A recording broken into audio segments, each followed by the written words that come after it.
Well, just reflecting on those comments earlier from the Senator, I just thought how disingenuous it was to assume that, like, Australia's history has relied on migration since colonisation. Sure. And I think that the government is very mindful of all of the key economic challenges that we've got before us. There's a lot going on in the world.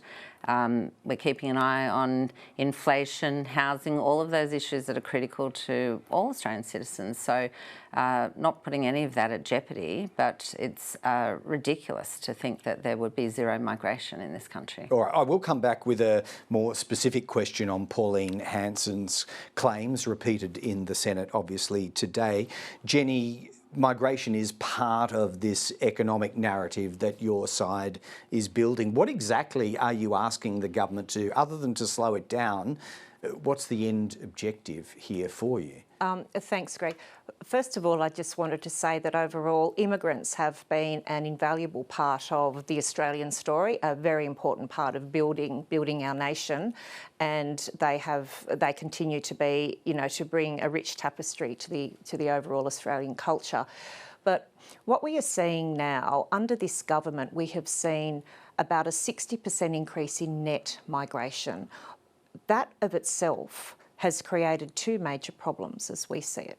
The first one is that we have now, the migration numbers coming in is outstripping the housing builds by about 4-to-1.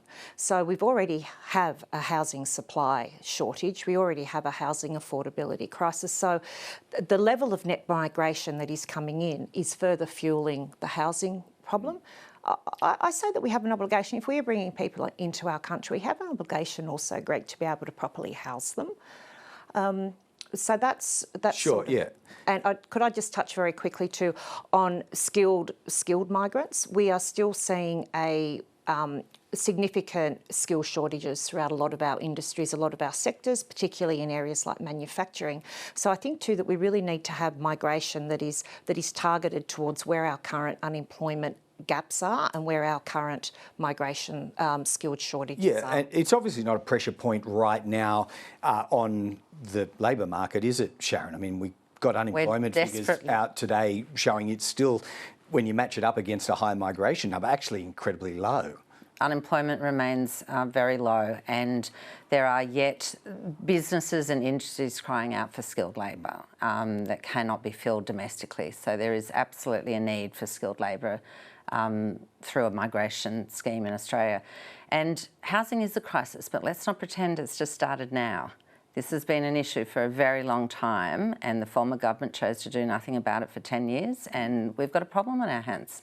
But Sharon, it is being further fuelled now by a massive increase. So that is further fuelling what was already an underlying There's a crisis whether you have a migration or not in this country on housing, and that's the long-standing inaction. And it's time that the federal government, and I'm very pleased to be part of an Albanese Labor government that says we will step into this space of housing.